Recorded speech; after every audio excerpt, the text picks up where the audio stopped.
Hi, this is Jayanam with a new update for the Unity Low Poly Game Kit. I added an animated character that I made with Blender. It's an enemy that I call the Berserker. Here you can see him in Blender 2.8. And this is the death animation that is played when the character dies. This means a combat feature is added so that the player can fight against enemies.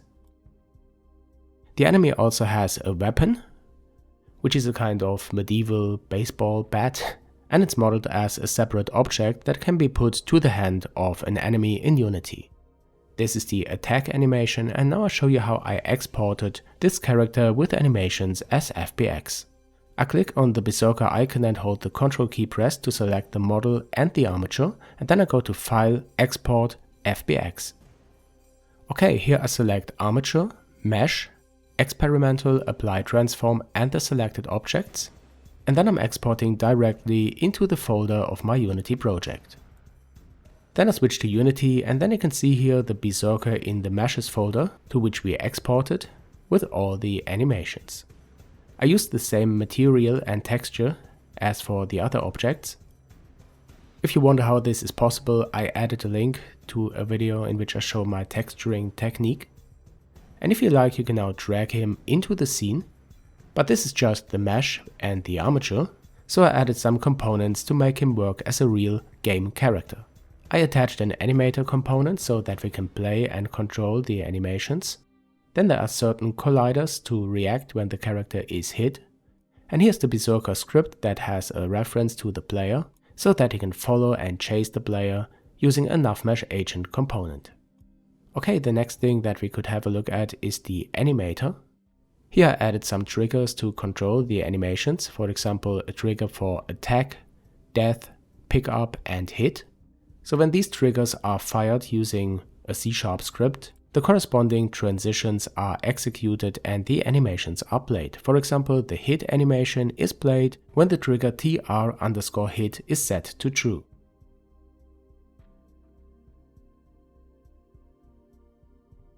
Then there is a bool variable called isDead, and when this is true, we go from the hit state to the death state. In the other case, we go back to idle. Another component that I created is a healthbar for the NPC, for the enemy. The healthbar is a canvas that has two images and a text that are controlled by a script. The script is called NPC healthbar, and the component is reusable for every character. Let's have a look at the C# script. It's quite simple. I open it here in Visual Studio. The class is called NPC healthbar, and we have private members for the text and the image. So what is this image? When we go back to the editor, you can see it.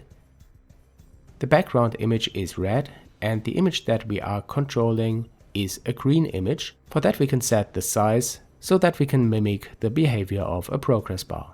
I just have to set the size like I do this here in the inspector in the Berserker C# script. I will show this in a moment. In the start method I get the text and the green image and store these as members, and here's the method to set the size of the green image and the number of health points as text. And that's all we have to do. We can even remove the update method because we don't need it. Okay, the last thing that I want to show you before we start the game is the Berserker script, which is also not too complicated. Here we also have two private members, the NavMesh agent and the animator, a public member to define at which distance the enemy will follow and chase the player, and then of course the public reference to the player. We get the components in the onStart override. This is a method that is defined in the enemy base class, and in this class also the canAttack property is defined to evaluate if the enemy is able to attack the player, for example if he is armed and not dead and so on. For this enemy, it is just set to true. Here we have a private property to see if the NavMesh agent is moving, if the magnitude of the velocity is greater than 0.1. And here's the onTriggerEnter to check if the enemy is hit by an item that implements the interface iDamageSource. This is an interface of the Low Poly Game Kit, which is implemented for example by weapons. Now when the enemy is hit by a damage source and the player is currently attacking, I don't know if I still need this check, then I set the TR hit trigger to true so that the hit animation is played for the enemy, and I let the enemy take damage, and the number of damage points per hit is defined by the script that implements the iDamageSource interface. So you can easily define for your weapon that, for example, a cannonball will take more damage than, for instance, a knife. The take damage method is also defined in the base class, and after calling this I check if the enemy is dead, and if this is true I set the isDead property of the animator to true and destroy the colliders of the enemy. This is the implementation of the take damage method in the base class. Here you can see the amount of health points is subtracted from a health property, and the setHealth method of the health bar is called. After that I also check if the enemy is dead, and in this case I go ahead and deactivate the health bar. Okay, that's basically it for the script. Now let's start the game in the editor. First I pick up the axe, a weapon, because I know there will be an enemy that wants to destroy me. Here he is, the berserker, and he is attacking us. So this works. I can hit him and he is taking damage, and me as well. Now he is really hurting me. And now he got me, and that's it. Game over, but I retry. Again I will use the axe, and all the sheep are running away. Oh no, I killed a sheep by accident.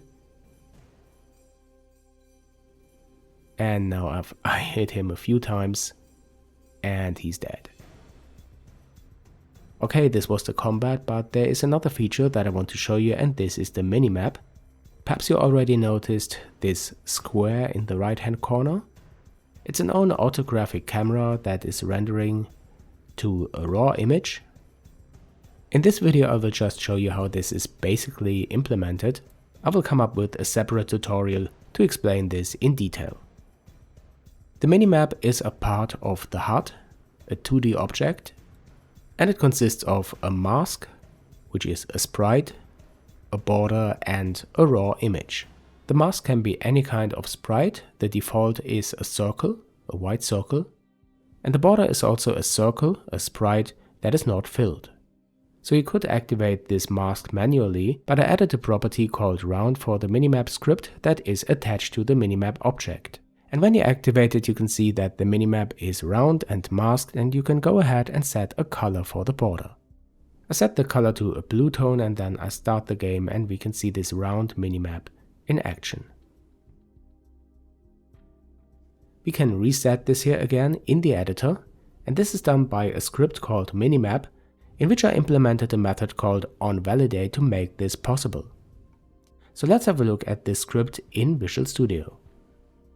The class is called Minimap, which has a public property called round, and in the method onValidate I get the components, the image, the minimap border and the mask, and then I set the enabled state of these components to the value of the round property.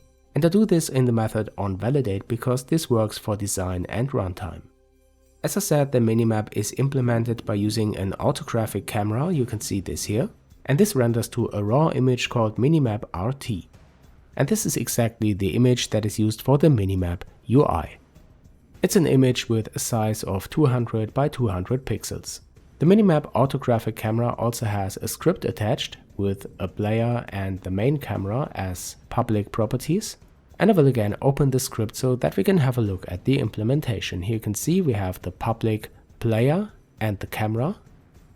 And we have a property called rotate with player. With that we can define if the camera is always facing in the direction of the player. We have two methods, set position and set rotation, which are called to initialize the camera on startup. And in the late update method I check if a player is assigned, then I set the position. This means I will make the camera follow the player, and I will also check if a main camera and rotate with player is defined, and then I will set the rotation. The rotation is just a quaternion that is set to 90 degrees for the x-axis, the y-axis is set to the y-axis of the main camera and the z-axis to 0. The implementation of set position is also very simple. First I store the position of the player in a variable called newPos.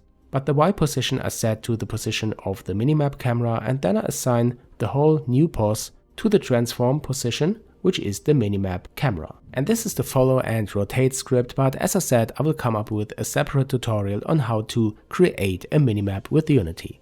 So guys, I hope you liked this video. Don't forget to subscribe, and I added a link to the low poly game kit to the description below. If you have any questions or ideas for new features, add these to the comments. Thanks for watching guys, and I see you on Jayanam.